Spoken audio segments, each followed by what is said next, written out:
पुराण की जय।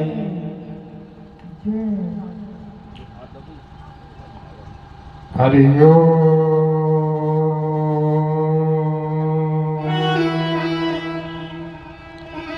नमः परमहंस स्वादित चरण कमल चिन्ह मकरंदाय भक्त जन मानस निवासाय श्री रामचंद्राय। ओम नमो भगवते वासुदेवाय नमः। जन्माद्यस्य यतोऽन्वयादितरतश्चार्थेष्वभिज्ञस्वराट् तेने ब्रह्महृदयादिकवये मोहयन्ति यत् सूरयः। तेजो वारिमृदं यथा विनिमयो यत्र त्रिसर्गो मृषा धाम्ना स्वेन सदा निरस्तकुहकम् सत्यं परम धीमहि। धर्मः प्रोञ्जितकैतवोऽत्र परमो निर्मत्सराणां शताम् वैद्यं वास्तवमत्र वस्तु शिवदं तापत्रयोन्मूलनम्। श्रीमद्भागवतं महामुनिकृते किं वा परैरीश्वरः सद्यो हृद्यवरुध्वते पृथिवी शुश्रूषुभिस्तत्क्षणात्। निगमकल्पतरोर्गलितं फलं सुखमुखादृतसंयुतं पिबत भागवतं रसमालयं मुहुरहो रसिका भुवि भावुका। नैमिषे निमिषे क्षेत्रे ऋषयः शौनकादयः सत्रं स्वर्गाय लोकाय सहस्रसमवावतः। एकदा तु मुनियः प्रातः हुतभूतानया सत्कृतं सूतमासीनं प्रप्रच्छं सूर्यवासरात्। एक बार कल तक आप सबने श्रीमद् भागवत महात्म्य की कथा सुना। भागवत कथा सुनने से पहले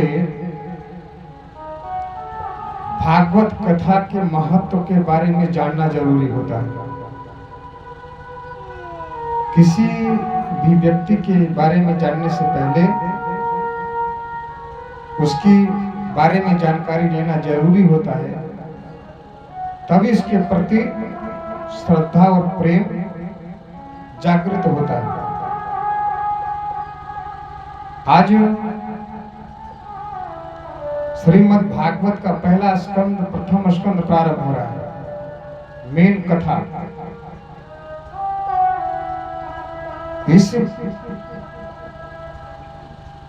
प्रथम स्कंद को अधिकार का स्कंद कहा गया है।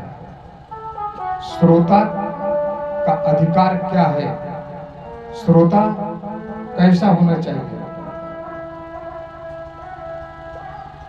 अगर श्रोता जजमान अच्छा नहीं है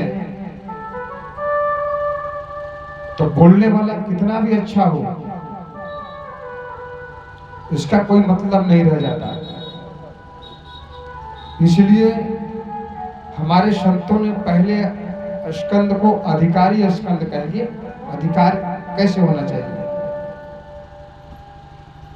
जन्माद्यस्य यतोऽन्वयादितरतः, यह वेदांत का पहला सूत्र है।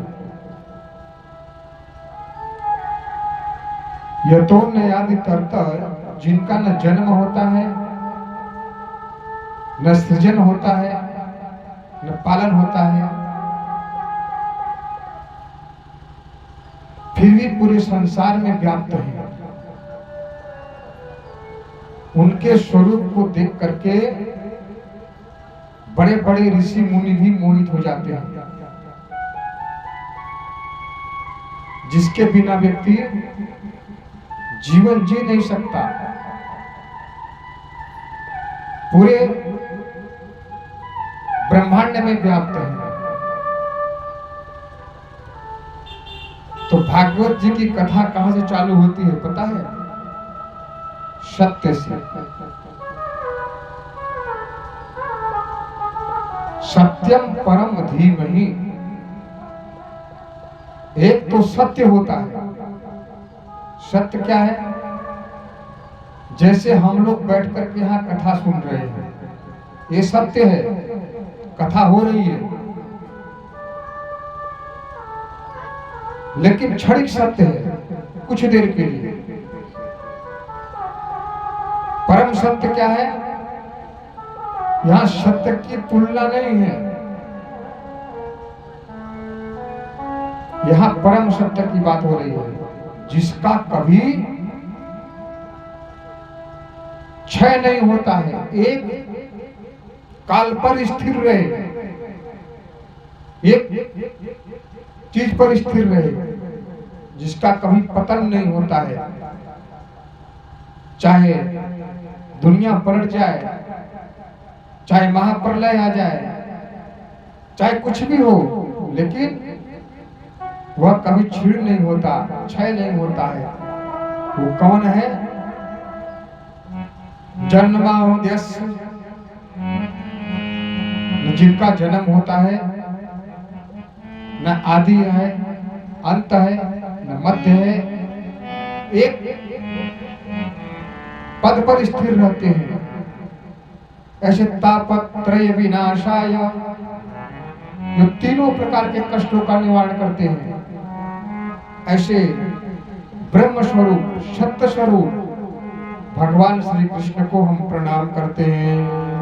बोलो राधा रानी सरकार की। अब प्रश्न ये है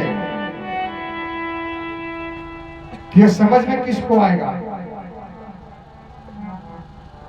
सत्य क्या है? सत्यम व्रतम सत्य परम च सत्यम सत्यस्य योनिं निहितं च सत्ये सत्यात्मनेत्रं शरणं प्रपन्ना। सत्य ही ईश्वर है, सत्य ही परमात्मा है। ईमानदारी से बताओ, क्या आप लोगों के अंदर सत्य विराजमान नहीं है? सबके अंदर सत्य है। दिन में 24 घंटे में अगर 98 बात झूठ बोलते होंगे तो 2 बात सत्य बोलते ही होंगे हर कोई। अगर 98 बात मान लेते हैं झूठ बोलते हैं, पर 2 बात तो सत्य बोलना ही बोलना है, चाहे कितना भी झूठा आदमी हो,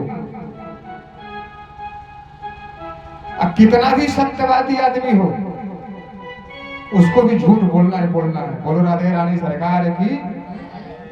इसका मतलब सत्य हर किसी के अंदर है। गोस्वामी जी ने कहा है, धर्म न दूसरा सत्य समाना। सत्य के समान दूसरा कोई धर्म नहीं है। सत्य को भागवत जी में धर्म के रूप में परिभाषित कर दिया गया है। धर्म प्रोजित कई तबोत्र परमो। धर्म कैसा होना चाहिए? धर्म क्या है? धार्यते सो धर्म, जो धारण करे वही धर्म है। पर उपदेश कुशल बहु तेरे, और दूसरे को उपदेश दो और खुद उसका पालन न करो, ऐसा कौन सा धर्म है?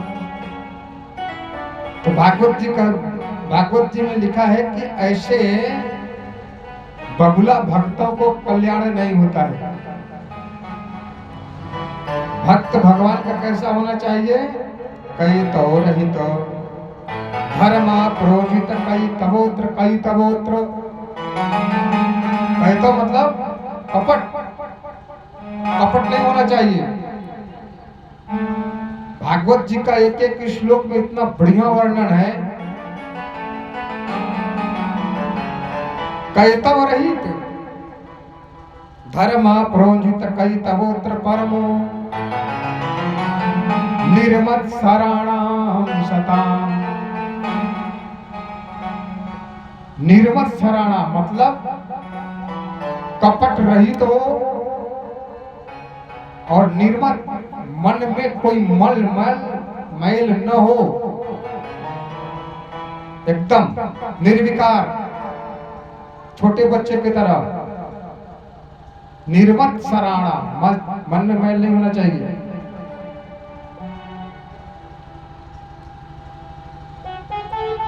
वैद्यम वास्तवमत्र वस्तु शिवदम तापत्रयोन्मूलनम।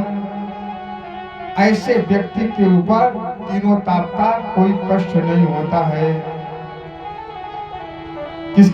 कैसे व्यक्ति के ऊपर? जो कपट रहित हो, जो निर्मल जिसका मन हो। इसी शब्द को लेकर के बाबा गोस्वामी तुलसीदास जी महाराज ने रामायण में लिखा है कि निर्मल मन जन सो मोहि पावा, निर्मल मन जन सो मोहि पावा, मोहि कपट छल छिद्र